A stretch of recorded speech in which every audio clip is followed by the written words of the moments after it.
where the drama starts. Lap 30, 8 laps to go. Sandobi hoping to take advantage of these lapped cars. Pilecki goes, dives onto the right side. Very aggressive here. This is lap 4. The two Viceroys. Bill Frazier ahead of Matt Pilecki. Frazier's off. Frazier hit the grass. You hit that tire wall, your day is done. Well, now it's lap 20. The Williams still trying to get around the Terrell team as he'll go around the lap car and around those at the same time. At the same time, he's got the inside corner of Willie ride the curb. Yes, he will. He will get him on the inside.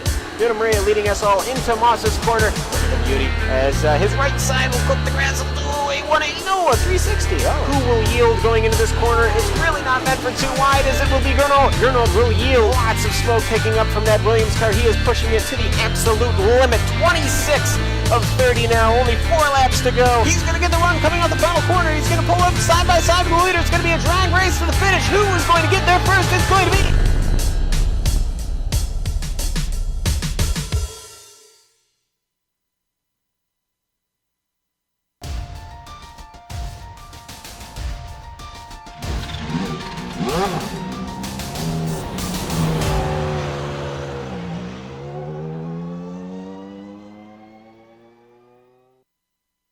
From the enormous long straights of Bathurst to the tiny, cramped confines of Oulton Park, this classic British circuit saw F1 a scant few times, but has accrued decades of history with open wheels, sports cars, and touring cars.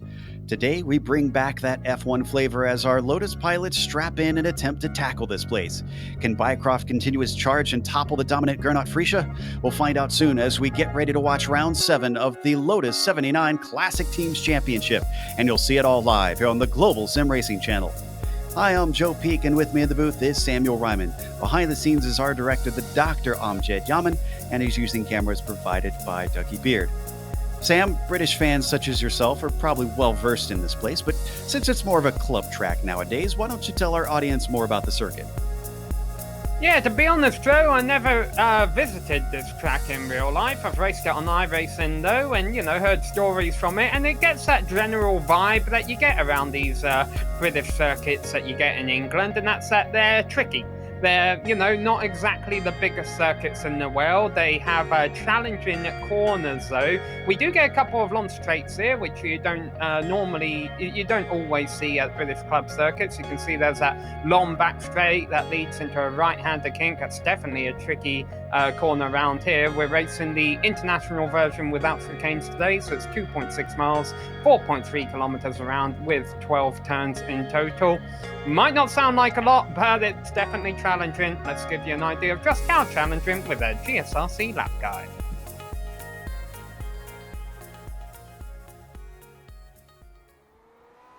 All right, we've got Juha Noralampi and the GSRC Lotus 79, so let's do a lap around Oulton Park. Old Hall Corner is deceptive, and you'll want to late apex it, or else you'll push wide on the exit. Coming off the corner, you can use a bit of the AstroTurf, but not a lot. Up to Ditton's, this little kink makes the entry to Cascades pretty blind. Knowing how to line up your car will be crucial for a great run through this left-hander. And honestly, a good launch from here will be pretty important to your lap time in general, since it's flat out from here to the Shell hairpin. There'll be no lifting around the frighteningly fast Island Bend.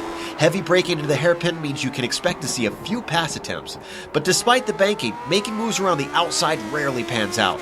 It's another long, fast run after this, so make sure you're confident getting on the gas. We're bypassing the Britain chicane in this layout, hopping up and over the crest where you can really tell how bumpy this track is. Let it drift off to the left and get ready for Knickerbrook. Fling it through here as fast as you dare, but don't clip that inside curb too hard. No time to rest because you're immediately climbing up through Clay Hill and then Water Tower. It'll take some bravery to get the car through Druids properly with its double apex and crested exit. When it goes wrong here, it goes wrong fast. After that, it's down to Lodge, where it's a surprisingly slow corner compared to the rest of the circuit. The track falls away coming off of it, so be careful with the power. From there, straight line deer leap, and if you kept it together, you've now finished a lap around Oulton Park.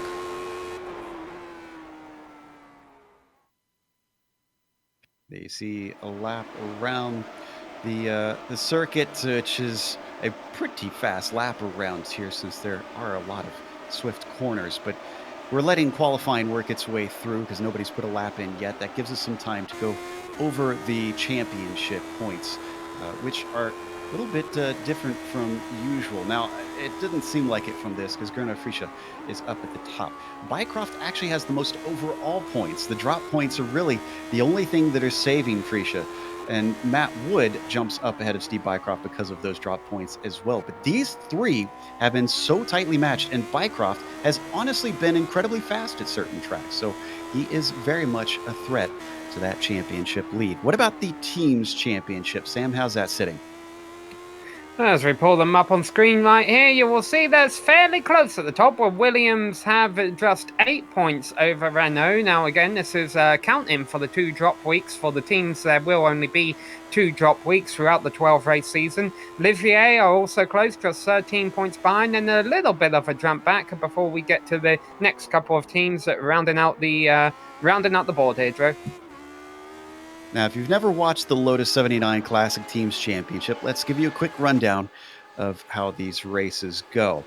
There you see the droplets for the teams and the drivers of what they can afford to lose their worst finish of the season. 4 for the drivers, 2 for the team. Today's race is 35 laps long, and just like they used to do with the real Lotus 79, they are not scheduling stops for fuel. You shouldn't expect any for tires, really, either, honestly. If you come into the pits, you're going to be set back. They have an incident limit in this series, so you can be disqualified if you have too many off tracks. Not going to find too many places where you can safely get off track here. They use the official iRacing for the points that you saw. It is worth noting, you can see appropriately gray skies for a British race, Sam. The temperatures, though, that's going to be kind of grippy. I think the big question mark is going to be the wind. Yeah, the wind here today is, as you mentioned, fairly strong, 11 miles an hour, northwesterly direction, and that can fluctuate depending on how the session is set up. So these drivers are in qualifying right now, and you mentioned the weather around here.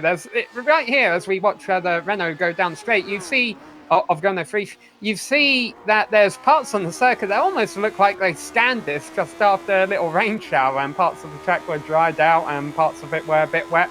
But, no rain on iRacing yet. It is dry weather conditions, but cooler conditions, which can wreak havoc in the early stages of a run. These cold tyres, I think we saw that come to fruition at Road Atlanta earlier this season, if I recall. I think that there was some early incidents there. Hopefully we won't see a repeat of that today. Also worth noting, Joe, that this was a single split, 28 drivers, and that means that a win here might not be worth as many points as what it would be if the field had split. And so what that means for the drivers who will be racing up front is they'll want to get that win, because top podium position may be the only way you get a decent points haul out of this. Well, right now, Matt Wood is putting himself in a good position for that win, because he not only took the provisional pole on his first lap, his second lap was quicker. And Gernot Frische, our points leader, is only third. Steve Bycroft himself has put him on the front row. Nicola Kochi is going to be joining Frische currently, but we still have a few drivers finishing their second lap. Adam Fraser is one of them that could get himself into the mix. He's currently in fifth and just coming off of Lodge and over Deer Leap to take that second time. Let's see what he's got. Oh, and it's not quicker by 1/100th, essentially, that he could not improve. But that's good consistency, so that does bear some good news for Fraser. Yeah, I always like when I'm qualifying on iRacing that you have these 2-lap qualifying sessions. If you run lap times that are identical to each other, you're like, well, I guess I belong here then. Also worth noting, while that was going on, Gernot Frische jumped up to second, but he won't have enough for the pole. As we're watching Ove Trantere cross the line there. And now we get Daniel Banker yet to turn a lap time. Now that could mean that he has attempted a lap and ran off. Yep, both of his laps had offs, it appears, because neither of them have been counted. We've got 2 minutes left, checking to see if anybody's able to get one in. I think Todd Herner is one who's able to get a lap down, and he does, a 1:18.6, but that's only good enough for 23rd position, so he's well down the order. Other than him, I believe Lauren Doolittle, who just gets his time on the board, the only two able to finish out the qualifying. Everybody else has waited a little too long to get a timed lap down. Lars Hung included, especially when he runs into the barriers. Yeah, 8 minutes is normally plenty of time to get 2 time laps in, but depending on the length of a track, you can't really afford a mistake. I'm wondering if that was a legitimate mistake by Chandray or if he was just showing off. I think he might have just been showing off or pushing the limits to see what the car could take. 1 minute left. Todd Herner still out there and still has a chance to put this second lap in. I think Doolittle as well is close enough that he'll be able to complete this second lap with a minute left to go on the clock out of Druids and down towards Lodge. Just one more corner to go, but it is a tricky one as the track falls away from the number 26. He gets on the throttle, doesn't have an off track, so this one should be clean from what we've seen as the cameras have been on him. Once he crosses the line, an 18-1, he improves, but not in his position. He stays 23rd. I believe Doolittle, the last one here with 30 seconds left. He's got a 1:23.3 on the board, but that is way off the pace, unfortunately, at 22.5. That's a little bit better, but he's going to have to learn how to deal with the blue flags that are coming today with this short lap. That's our grid settled. Nobody else able to put more laps on the board, so let's go through our starting order. Matt Wood again on the pole. Freesia at the last moment manages to get on the front row to try and challenge to see if he can defend his championship. Steve Bycroft is going to try to stop that. He's been in so fast this season from third on the grid today. Nicola Kochi will be P4, and we followed Adam Frazier. Consistency might be his friend from fifth. David Rofe will be P6. Then it's Eduardo Prado coming over from the Lotus 49 here to the 79 once again. He'll be starting 7th. Kendrick Taylor will be P8, and Dustin Heroder 9th. Last of the top 10 will be Rob Olenek. Page 2, qualifying in the 11th position is the number 3 car, Brandon Hawkin. Ove Trantre will be starting from 12th, and Philip Lake will be starting in 13th place in the number 7 car. Everyone who qualified in the top 13 has a number 15 or lower, so the cream at the top of the field here. Robert Simpkins will be starting from 14th, ahead of Pablo Lombroa Suarez and Tony Teolis in 16th. Marco Sanfilippo 17th, Keith Herney is 18th. Behind Marco Sanfilippo will be Danilo Sanfilippo, starting from 19th, and behind him, Steve Salas rounds out the top 20.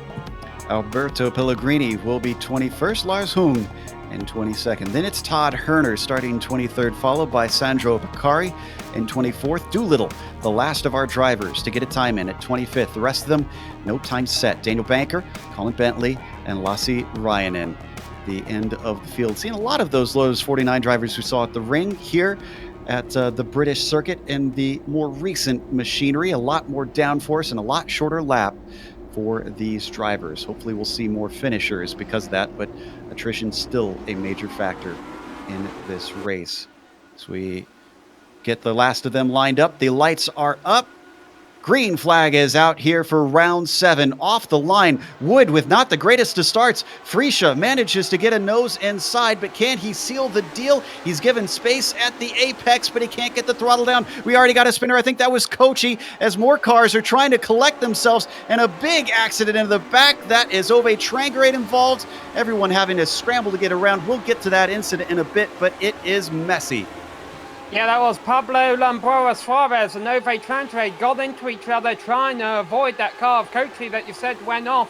Yeah, it was just a bad reaction off of a line by Matt Wood that allowed Gurno Fries to challenge him into the first turn. Wood recovered though, and he still leads the race as they come around to the back straight and they climb a hill here. But Fries was still right on his tail. Wood acting a little bit defensive and not making it easy for Fries. Fries going to look to the outside. They get into a bit of a braking zone for this right-hander. They approach at an incredible rate of speed.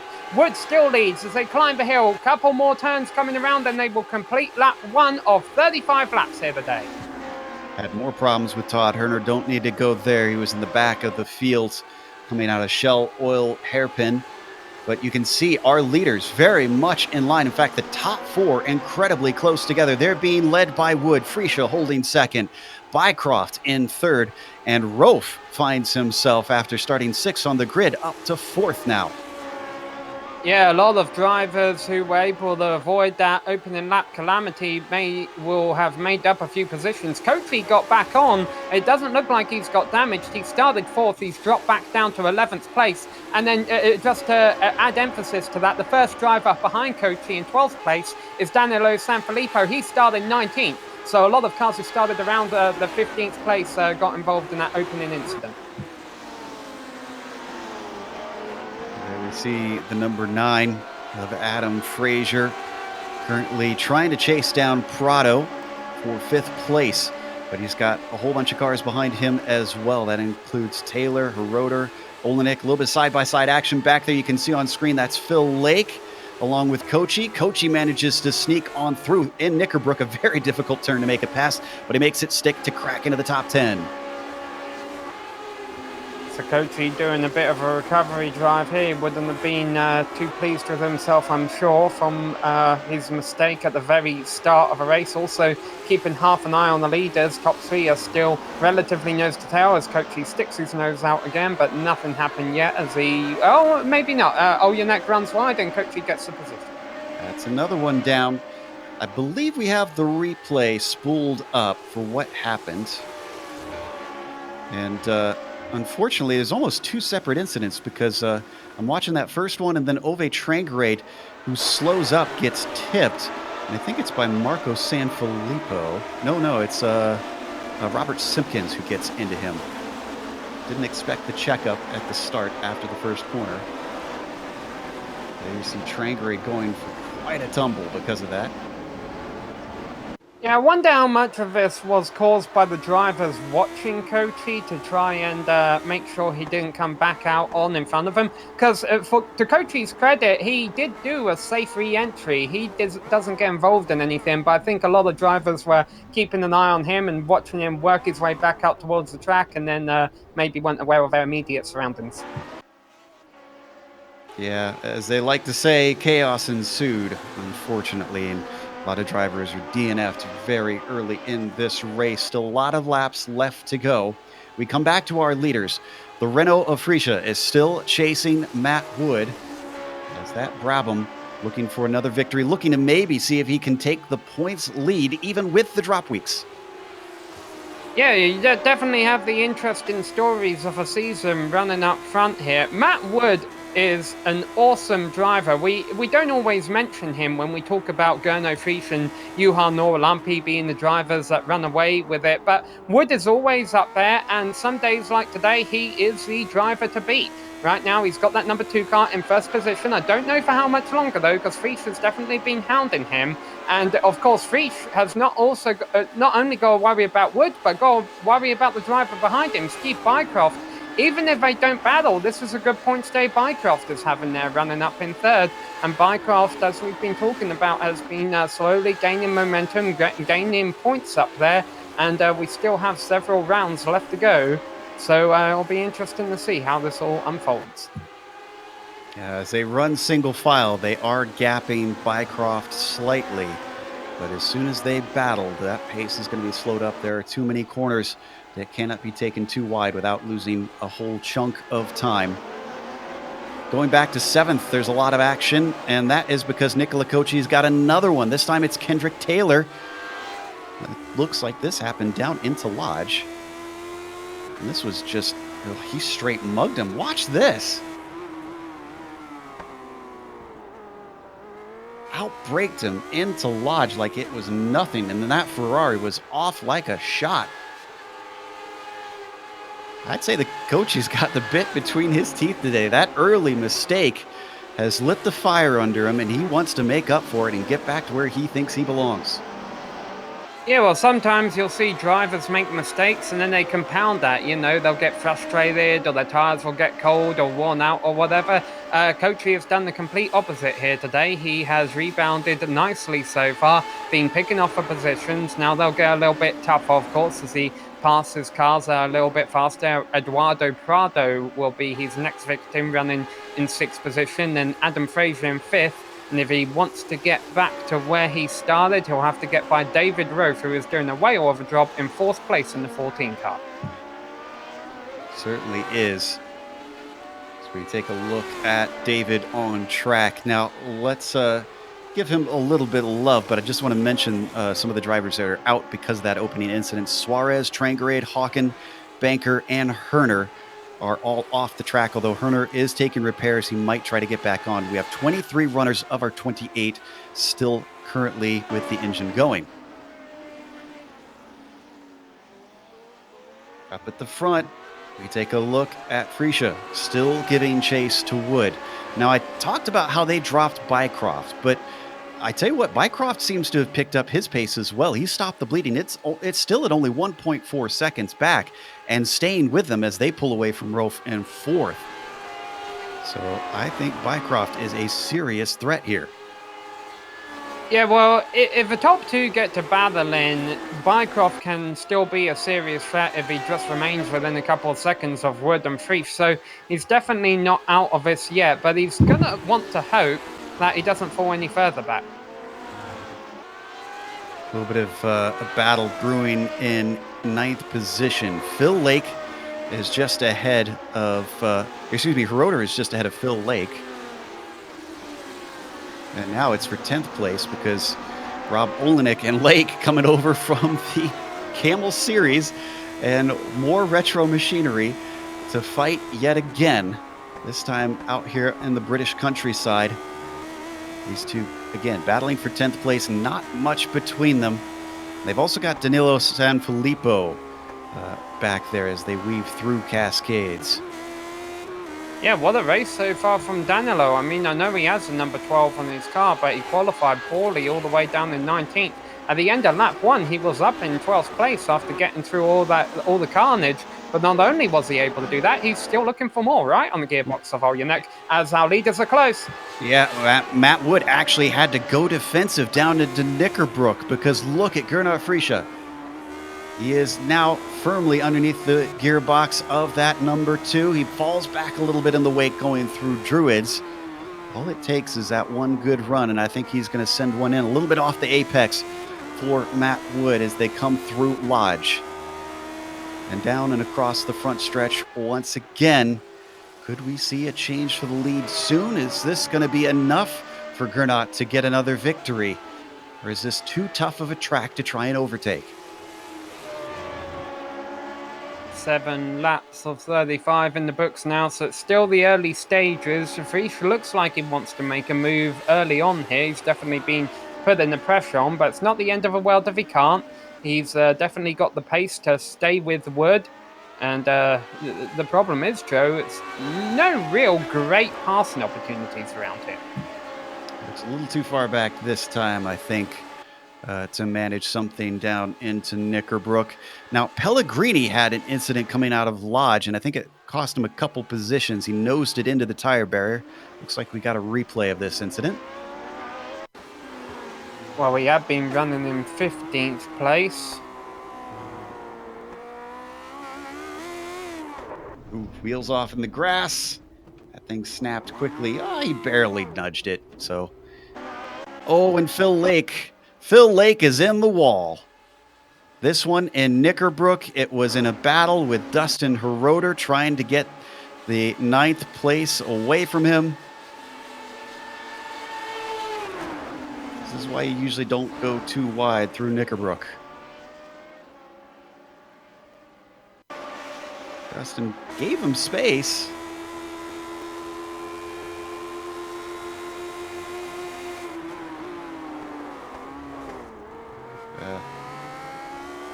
Looks like a little bit of car control problems and some damage certainly on Heroder's wing.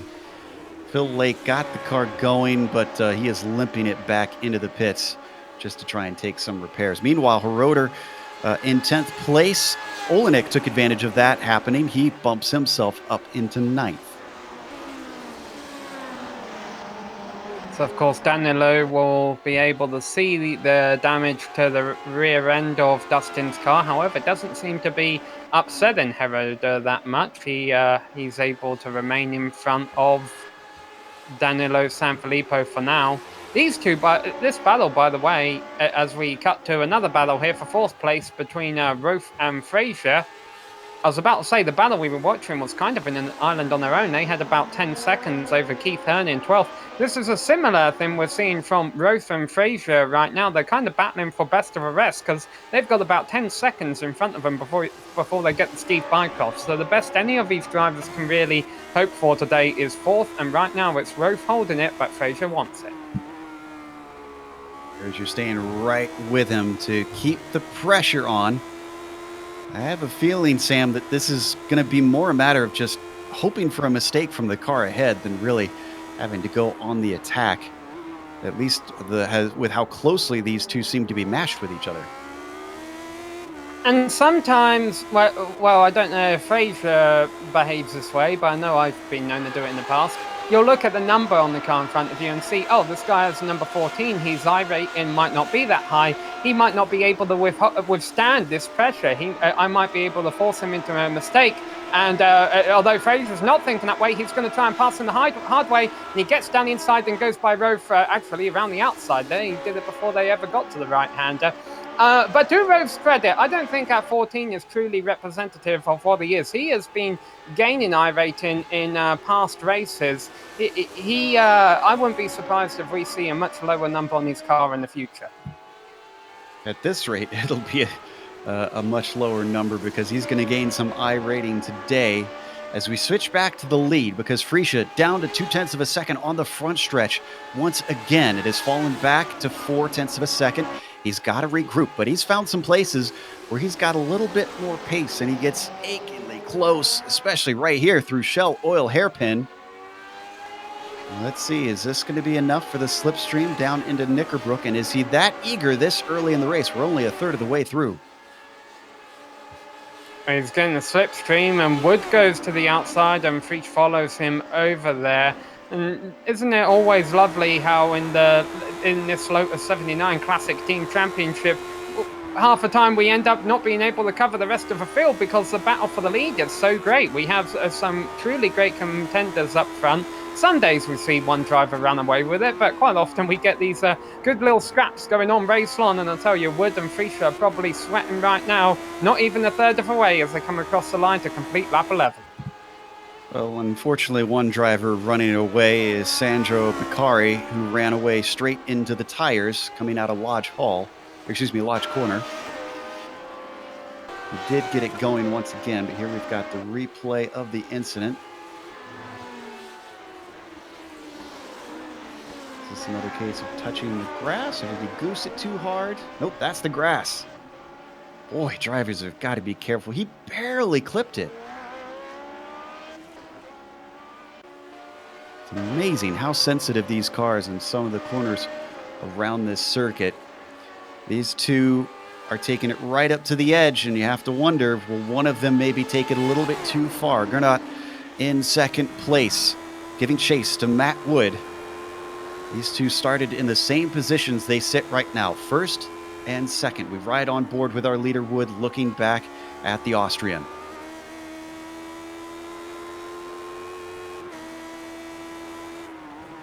Another battle that's not on now, Joe, but it's going to happen very shortly, is the battle for 5th place as David Rofer fades back a little bit, but also Nicola Cochi is coming back a bit. Remember, Nicola Cochi had that big mistake on the opening turn of a race. He has done a nice job recovering. He's made his way back up to 6th now, and also seeing 4th and 5th get quite close as Adam Fraser was being held up by the lap car of Sandro Piccari.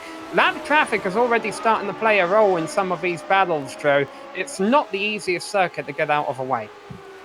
Could be something that offers an opportunity for a pick for these drivers. Now we ride on board with Cochi, recovering up to 6th. Started this race in 4th position through Island Bend and into the Shell Oil Hairpin. He gets right underneath David Rofe. He looks very, very strong. Number 14 might start sweating a little bit here soon, knowing that he's got a charging Italian coming up behind. Yeah, it might be cold in England, but it's not always cold in the gaming rooms where these drivers are racing from, and I'm sure some drivers are feeling the pressure, especially with how tricky this circuit is. We've always got the B on top. It's not even like Bathurst, you know, where we were last week. A tricky circuit, but it's got that back straight where you can relax. No, you're always on it here. Yeah, you mentioned earlier there's very few long straights around this circuit, and even that still, they're bumpy and they weave around. Oh, and speaking of weaving around, into the wall goes Kochi as he loses grip over Deer Leap. Oh, that was such an incredible recovery drive, and it all came to naught. And I wasn't sure if this crest would be a problem for these cars. Did he maybe just hit a bump? From the onboard, it kind of looked like it. But it was enough damage that he had to tow it in. And I'm not sure that we'll see the Italian bring that Ferrari back out on the track. Bit of a relief for Rofe, but he also has lost touch with Frazier, who recently took that position away from him. Yeah, you're also seeing a bit of a gap open up here. It wasn't just a couple of laps ago that Prix was making another pass attempt on Wood. However, he realised it wasn't going to happen and backed out of it. But for whatever reason, Wood has opened up about a second on Prix.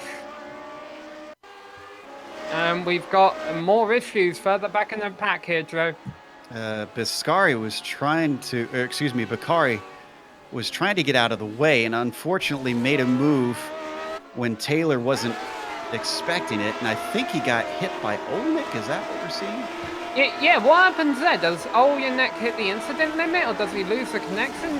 His car disappeared on my screen. Same with mine. We'll see on the replay if he absolutely disappears, but still shows as hitting Taylor, who has to take an immediate tow. Bizarre things afoot here under the murky skies in the British countryside. Just about halfway through the race, and it's still being led by Matt Wood, who actually finds himself a little bit of safe ground. It's now 1.2 seconds ahead of Freisha. Yeah, I'm. This was what I was starting to say, Joe, before that accident happened, is now that Wood, for whatever reason, now that he had built up a little bit of ground on Prix and he could break that slipstream, would he be able to pull away from Prix? And right now it would appear the answer is yes. He gained 3/10 on him that lap. The determination of these drivers just impresses me. And when it seems like they're racing at the limit, they find that little bit more to get themselves away from the draft. Let's head down to 7th, though, because we got a little bit of a battle between Horoder and San Filippo. Dustin has certainly been in the mix today, and I believe, yes, you can see the damage on the rear wing, so that car might not be at 100%. Yeah, I saw that damage sustained earlier down that Lodge corner, but it didn't seem to be upsetting him too much. And now, as we get deep into this race, Joe, two things are going to happen. One is the fuel is going to burn off. This car handles much better on lighter fuel, so we'll see who that plays into the hands of. And two, lap traffic is going to become more and more of an issue. Our leaders have lapped up to about 16th place now, and about to catch up a lot more as the race goes on, and we're not even halfway. That was San Filippo taking a little bit of a peek to the inside down in his Shell Oil hairpin. They're going to have lap traffic. Todd Herner just in front. He's going to try and pull off to the side. You got to slow up a little bit more because this is Knickerbrook, and this is not where you want to be side by side. There we go. Whew. Almost had a heart attack. I thought he wasn't going to slow up in time, and poor San Filippo was going to be stuck going the long way around. But this battle continues, and they've got a long ways before the next bit of traffic. So it was basically all to themselves for the next few laps.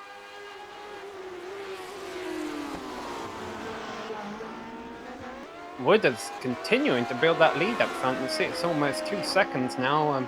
You can watch all the intervals on the left-hand side of your screen there. And 28 cars started this race. You can see already a lot of drivers have fallen by the wayside in the early stages here. The bad news for Wood is that he does have lap traffic coming up, and that is Lasse Ryanen, who is the next driver up. It's just a few seconds up the road, so I wonder if that could affect this battle. As we continued to watch the fight between Hiroto and Sanfilippo, separated by less than half a second around the hairpin, and getting the car spooled up, trying to avoid wheel spin as they come over the hilltop rise, down towards the Knickerbrook kink. Very, very fast. Usually not run anymore in this configuration. It is that dangerous. No such worries here in the sim world, where no money and no bodily functions are at peril. Oh, it depends how strong you have a force feedback turned on. Meanwhile, though, Joe, you mentioned Matt Wood was coming up to lap someone, and I had to do a double take. I'm like, who the heck? Last say Ryan. You're talking about the last car on the lead lap running in 16th place. And I'm not sure I've heard of that name before. And honestly, though, there's a lot of drivers that normally we don't talk about, or who normally are running towards the back, who are having a good race today due to the amount of attrition we've seen. So kudos for Ryan in the number 25 machine, running 16th place right now. But we also have a 22 of Robert Simpkins running 15th, the 24 of Steve Salas running 13th. A lot of drivers here who didn't have great qualifying positions making the most out of a race that has been a little bit chaotic in the midfield. Sometimes you got to take what you're given and make the best of it. So we watch this. I believe this is the fight for 11th, if I'm not mistaken. Ooh, actually, no, this is the fight for 11th, as that was Herner letting both of them by. Marco Sanfilippo fighting with Alberto Pellegrini. Now, Alberto might have a little bit of damage on the front. I see the wing slightly bent up on the left side, driver's left. I'm not sure that that's hurting him too badly. Very rare you see the Sanfilippos have mixed fortunes. They either both have bad races or both have good races. Looks like they're both having a good race today. Yeah, Danilo up to 8th place. Marco up to P12. They come down towards Lodge. Marco trying to give chase, but he outbrakes himself, and as close as he was, he's given it all away. Alberto gets some breathing room. Meanwhile, Teolis, did Teolis have a problem coming through Old Hall? Lone car incident, it looks like, as the rear is going to refuse to grip up. Thankfully, he stopped it before it hit anything, but he lost 2 positions in the process. Just as that happened, I was about to update that Wood has continued to pull the gap on Freesia. It was up to 2 seconds, but now maybe Gurno responding a little bit. It's 1.8. It's due to lap traffic, Joe. Look at Fries right now. He's got a lot of lap traffic to go by. He just went by Herner. He's got by Simpkins. He's doing all this now, and the reason you saw Wood lose time last lap was he was doing all this last lap. So Fries about to work his way out of it, about to get by Robert Simpkins, who's running in 15th place in, and he'll be able to have a bit of a breather. But overall, Wood is doing a better job today right now, and Fries has got to look over his shoulders a little bit, because Steve Bycroft isn't far behind him in 3rd, although now Bycroft has got to get through all this lap traffic. So we'll come back to this in a bit, because Hiroto is very much under threat from Sanfilippo. We could see a pass into Shell Oil, depending on how brave he is, or if... Oh, no defense. No, Sanfilippo's going to send it in deep, and he manages to outbrake him, gets into the 7th position with a smooth pass. It's not over yet. Here comes Hiroto looking to try and bring the draft up to Knickerbrook. That's just not going to be enough. Yeah, well, Hiroto does that damage to his rear wing, it will actually probably handle a bit better being the second car in line.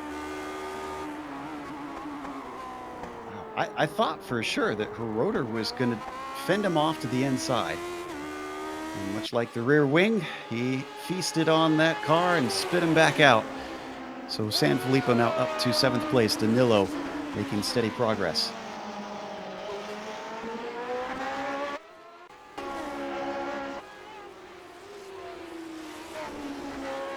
The other Sanfilippo still giving us some good action, because he's on Alberto Pellegrini for 10th place. There we see them coming over Deerleap.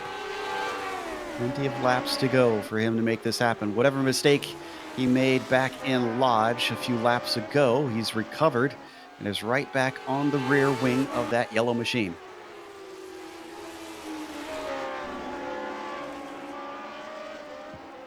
They come along the lakeside stretch. Go ahead. Yeah, I was just going to give kudos to Danilo Sanfilippo on making that move again, because he's gone from 19th to 7th, but to be honest, it's probably the highest he'll get now. 21 seconds in front of him before he would catch Eduardo Prado in 6th. We know Prado is a pretty hot shoe.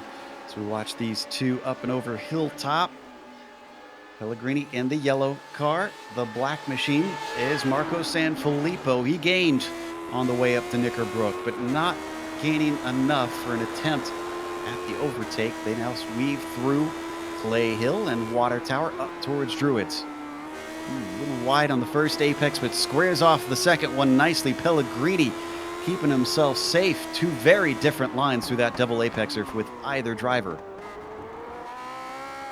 And you know what's going to get really interesting in the few laps for now is the leaders will come up to lap these guys. Yeah, you're right. Matt Wood has maybe all of about 10 to 12 seconds to try and catch them. He's about a second to 2 seconds a lap faster, so definitely enough laps to do it. Staying right with him, following in the tire tracks. Marco Sanfilippo looking to do what his brother did just a bit ago, seeing if he can maybe take another position. The Italian driver has been continuing to apply pressure on Pellegrini, who, despite the name, is Brazilian, actually. So this is not two Italians out there racing.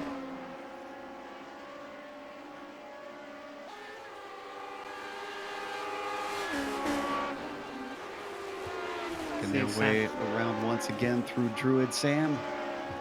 Yeah, Sanfilippo looked to be closing at him at the top of a hill here. And now, of course, you're running into a problem called you're running out of laps. So Marco might have to be a bit aggressive if he wants to get 10th position. Because as they cross the line, they complete their lap 22. And honestly, they'll probably only complete 34 laps because they'll get lapped by the leader. So Sanfilippo running out of opportunities to make a pass on Pellegrini on a track that's not too easy to make a move anyway. That problem name, you're running out of laps, that's a bit confusing. What exactly does it entail? Well, there's laps and you don't have a lot of them left. Sorry, I couldn't resist. But as we watch these two in a bit of a stalemate, because even though he's caught him, Sanfilippo just can't seem to do anything now that he is in the exhaust fumes of that car ahead. Gets a little bit of ground once again. Certainly looks like the straight line speed is much better for Marco than it is for Alberto. Yeah, define stalemate, Dre. You have two mates and they're getting stale. They're both made of bread. I still need you to start watching Hello from the Magic Tavern. Watching and listening. It's a podcast. You remind me of Arnie so much. Okay. All right. Oh, and a big mistake here from Pellegrini. Okay, and that's going to be what Marco wanted. That's what he's been waiting for. That was right out of Lodge. Oh, as he just goes off, we're going to watch the replay here. Nothing happened when I suddenly freaked out there. Yeah, great catch from Pellegrini, though. We've seen two cars dip their wheels into the grass there and end their race, or at least find the wall in the process. And doing the exact same thing, Pellegrini managed to save it, keep it on the pavement as well, and only lose that one position in the process. And as we looked off a rear wing there, you would have seen the blue car closing in as well. Tony Teolis is not out of this battle, and behind Teolis, not much longer now before you will start to see Matt Wood appearing in his rear wing. Wood has extended it to about 3 seconds over Gernot Friesche. Yeah, Frische's he's gonna have to start worrying about Bycroft.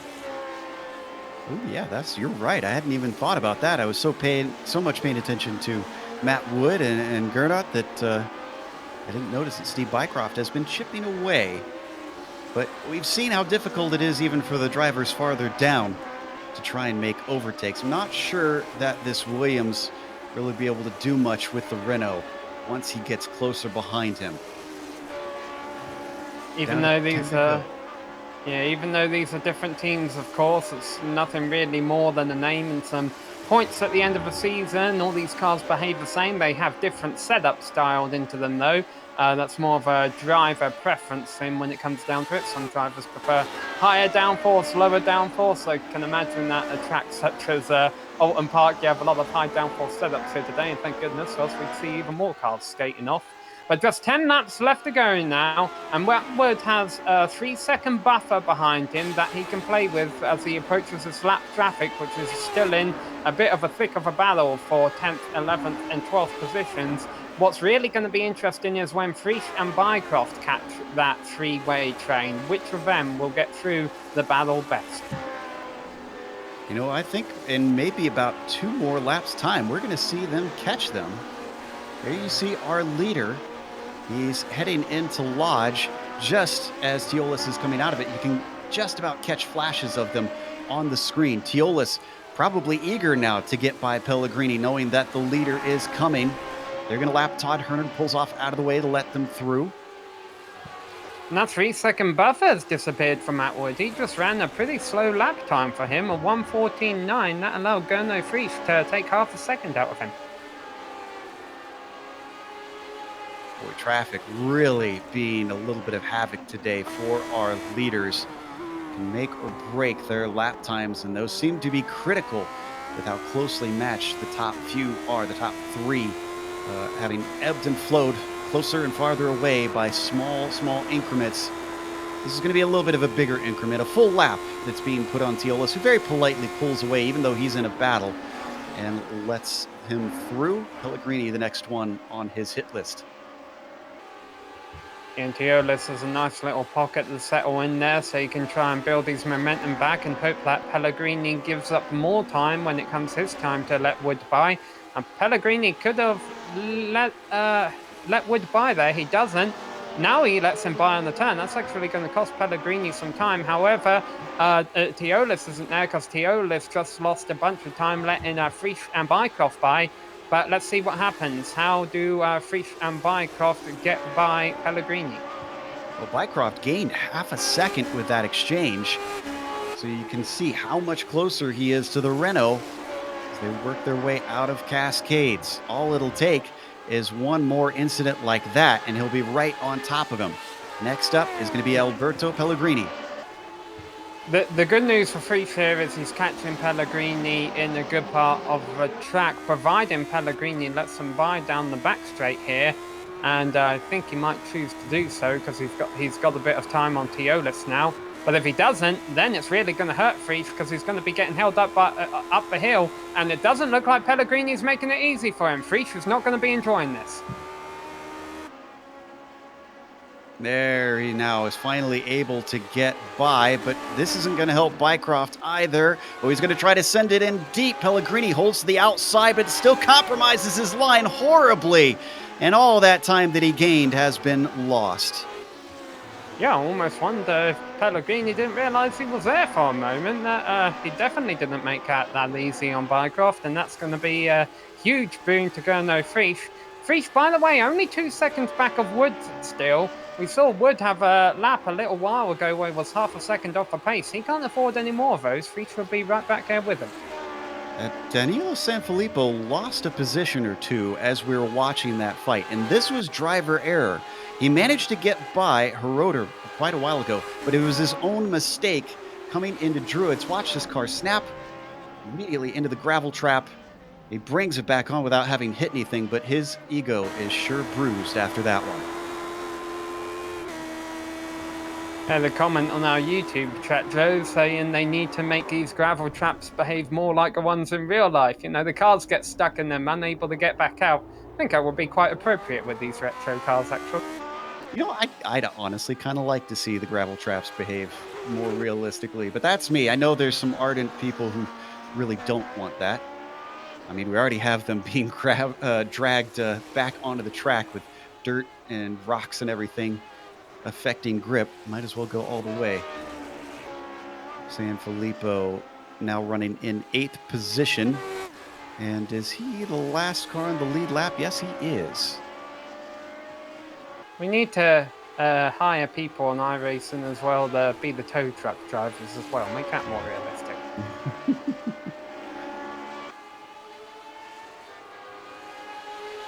So with 6 laps left, Matt Wood lost a little bit of his gap, but not a significant amount. 2.2 seconds back to Freesia, who sits in P2, who himself has gapped Steve Bycroft to 1.7 seconds. It was down as low as about half a second between 2nd and 3rd place. Another battle that's popped up we haven't really been keeping much of an eye on is a battle for 5th place. Eduardo Prado has been running David Roth down a little bit. He's only about a second back of him now. Eduardo started this thing in 7th. He's looking at a top 5 if he can just get to the back of the number 14.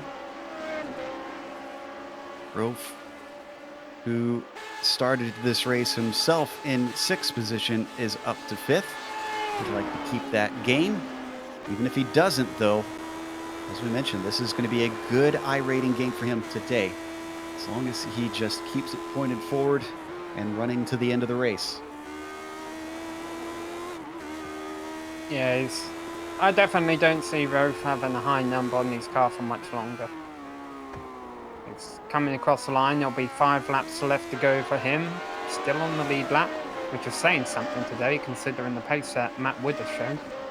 Certainly, but he's also got a complication because it's a battle for position in front of him. Lars Hung and Steve Sarles are fighting for 13th. Are they aware of the fight coming up behind them, and will they pull out of the way? Rolf now approaches just a few car lengths back. He wants to make quick work of this.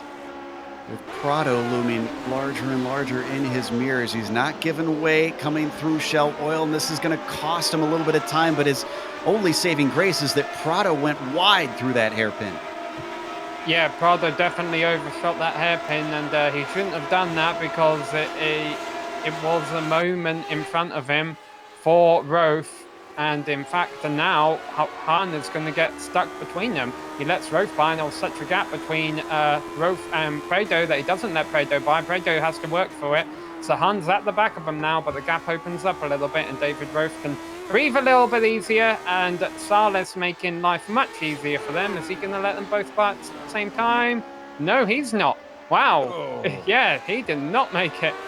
Prado's saying, what did I do? In fact, Sarles, I do not agree with the way Sarles let him by there, because he's lost a bunch of time, a bunch of track position, and Hahn is all right over the back of him for 13th again. Oh, did we miss something with Marco Sanfilippo? I think he lost positions.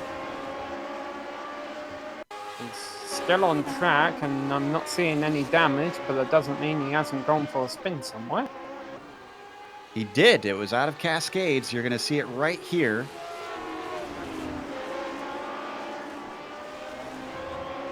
Didn't touch anything, just got on the throttle. It looked like the rear tires had had enough for today here towards the end of the race. And it's going once again. Danilo Sanfilippo just went a lap down. So 7 cars on the lead lap now. Just a torrid pace from Matt Wood with 3 laps left to go. And in fact, the top 3, I think you mentioned this earlier, Wood, Freesia, and Bycroft, 23 seconds ahead of Adam Frazier. So really, it's mostly just the top 3 that have been absolutely destroying everybody else out there. Yeah, it's also a small track and a tricky one. Tricky tracks normally, of course, we'll see a bit more of a spread in the field. Missing a couple of drivers here that we normally see in the middle of the field. There's no Tommy Inhola today, no Barry West today. And it hasn't really affected the days of the drivers at the top end of the field. But of course, as we mentioned, some drivers, even those drivers a lap down, coming out of here with a good points-paying day today. Indeed, we only have 19 left that are still running. Herner being the only one who visited the pits and was able to come back out from repairs to keep going. Otherwise, we've lost Taylor, Olenek, Kochi, Bakari, Lake, Banker, Hawken, Trangrade, and Suarez. Teolis is hounding Pellegrini now for 10th position, trying to come out of today with the top 10. 11th position is always not a happy position to finish. Yeah, thankfully don't have F1 points, modern F1 points here, so that it's a bit of a Perez situation, constantly finishing just outside. A little bit behind them, don't forget Sarles and Hung. Those two fighting for 13th and are very close together. And actually, Ryanen also involved in there. All three of these are for position. Keep an eye on this, but we'll jump over to the leader when he gets closer. He's taking the white flag right now, but he's got a full lap and a good gap back to second place. So this is certainly a lot more interesting. Maybe for the mid to lower pack, but it is still for pride. It is still for points. And Ryanen knows it. He's going to get a few more as he overtakes Hung. That gives him 14th.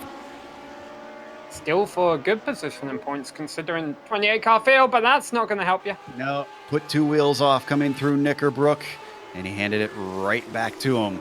He had the position for a few hundred feet at least. These three now taking the white flag for themselves as well. Let's head over to our leader, Matt Wood, in the Brabham. He's got a 2-second lead. At this point, it seems like he's simply managing the gap back to the Austrian behind him. We questioned whether or not anybody could stop the challenging run, and though this isn't the end of the season, this is a good sign for the likes of Wood, for Bycroft, who have been desperately trying to bring down the dominant force that is Gernot Friesche. He's been a multi-time champion. Wood, I do not believe has won any championships. Today, he's going to take another victory here at Oulton Park. And 10th place is the next battle coming up to cross the line with Pellegrini just ahead of Tony Teolis as they do the run down to the final turn, but it looks like Pellegrini is going to come out on top here. He's in the yellow-orange car, Teolis in the blue. Pellegrini will get a top 10. Rolf and Prado also incredibly close. Prado nearly made the move into Knickerbrook, but had to back out of it. Does he take another dive down into Lodge? He's a little bit too far behind. Rolf needs just to be smooth on the power. He is. It's still awful close. There's just not enough straightaway. David Rolf earns himself a top 5 with that defense. And three-way battle for 13th place on the final lap between Steve Sarles, Hahn and Ryanen. And they all finish in that order, nose to tail. That's the last battle that we've got on screen. So let's take a quick break here on the Global SimRacing Channel. We'll come back with the official results as well as driver interviews. On screen, you'll see all the upcoming races here on the GSRC.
Welcome back under the gray British skies here at Oulton Park.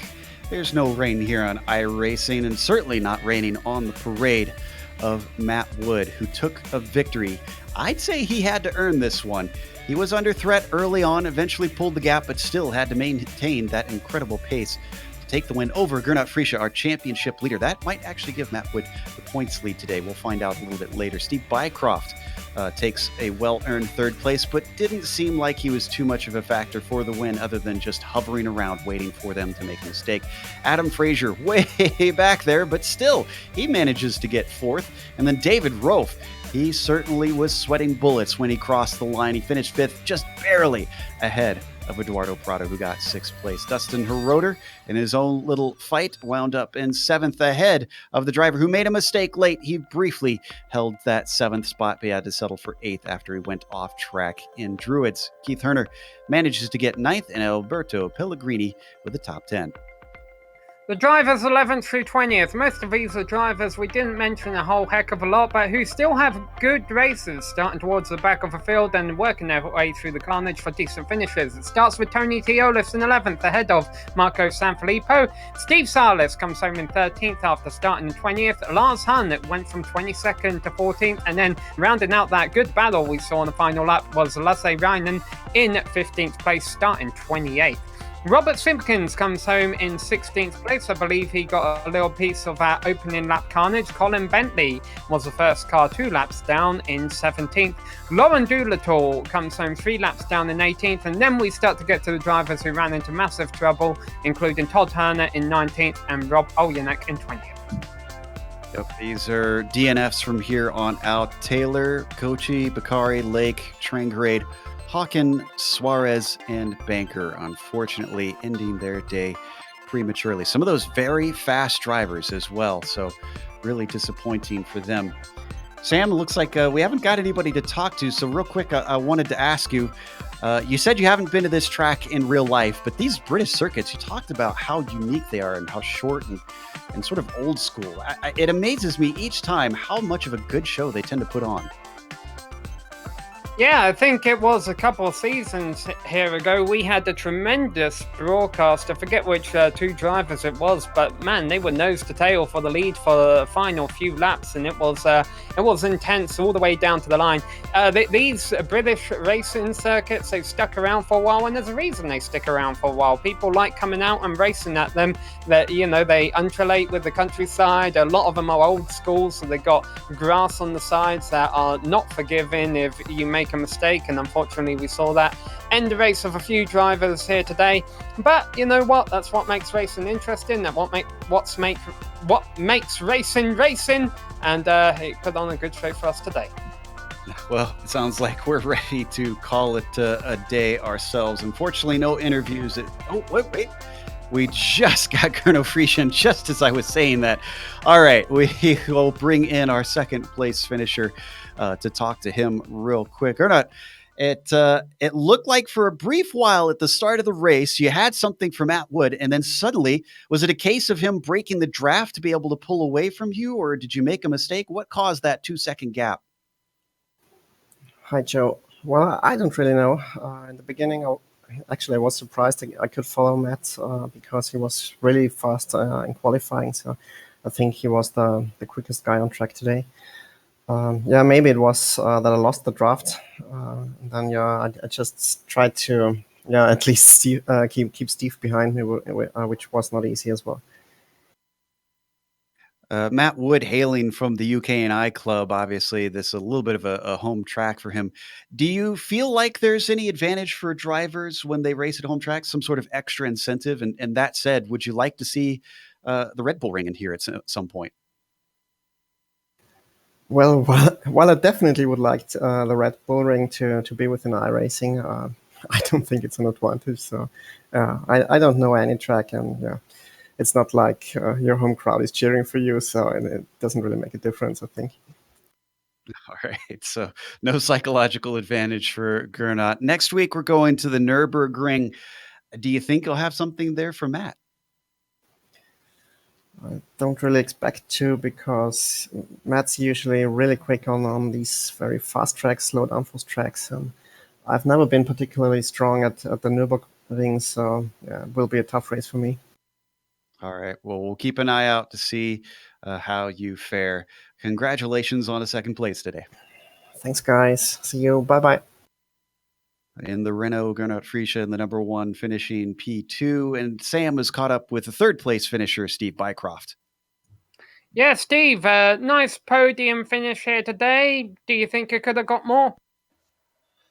Oh, I don't know. I knew I was in trouble when I saw the weather. All the other races were hot with clear, so I had set up for that. I mean, my tires were way too cool. I just didn't have enough grip. Yeah, we noticed at the start of a race that the track conditions were quite different. How do you take this championship-wise? A third place finish in a single split. Good points day for you? Yeah, but I'm not sure how well. I never do that great on points because I usually drive too many races. And the way iRacing is set up is if you run a couple low strength of field races, it kind of kills you for the week. So I just kind of race and then see what happens. Yeah, doing pretty good though, I believe, in the Classic Team Championship here that we have on GSRC on Sundays. Well, how do you feel going forward now that we got Oulton Park in the books? Well, I usually have terrible luck here, so I was just happy to finish on the podium. I had a pretty good week. Matt was just in a league of his own all week, so I knew I'd have my hands full with him. And then Gernot was able to show up, so I was very happy about that. And he didn't seem to have any trouble or anything with his wheel, so hopefully his problems are over. All right, we hope so too, and we hope to see more great races from all of you late in the season. All right, guys, thanks a lot. That was final step on the podium, Steve Bycroft, here today. In fact, all of our podium finishers finished exactly where they started. Still was exciting, even though we didn't see much in the way of passing between them. We got to close up, though, so a big thank you goes out to the Lotus 79 community for another season of coverage, bringing GSRC back here to bring you all this exciting action. And also, a big thank you goes out to the companies that provide the software and the hardware for our broadcast. You can find them listed here on your screen. Additional thanks go to June Lalonde, who provides our wonderful music. See the screen for how to get a hold of more of her great work. And thanks to the team today, Sam, Objed, and Dougie. If you'd like to find out more about GSRC, including upcoming races, you can find it at globalsimracingchannel.com. We're also on social media. Twitter is at GSR Channel, Facebook is at Global SimRacing Channel, and Instagram is GSRC_Graham. Head on over to our YouTube page, Global SimRacing Channel's YouTube page. If you haven't subscribed yet, the subscribe button will be big and red so that you can make sure and click it, and then you won't miss a moment here on the GSRC. Again, we are going to the Nürburgring for the next round. It'll be the Nordschleife. That'll be August 4th at 12:30 p.m. Eastern. But we also have upcoming races for other series listed on the screen, so check those out and mark them down on your calendar. However, until next time, race clean, race hard. We'll see you on the track.